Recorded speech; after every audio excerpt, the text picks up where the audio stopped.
پاکستان میں 11 مئی فیصلے کا دن آ رہا ہے میرے بھائیوں اور بہنوں. کبھی مت بھولنا کہ یہ دن ہماری آزادی کا دن ہے.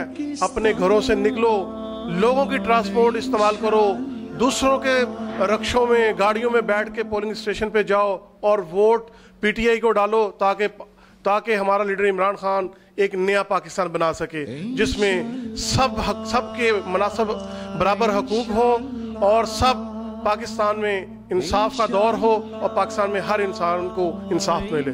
سب بہن بھائیوں سے اپیل کرتا ہوں کہ وہ گھروں سے نکلیں اور ووٹ ڈالیں. پاکستان زندہ باد، نیا پاکستان پائندہ باد.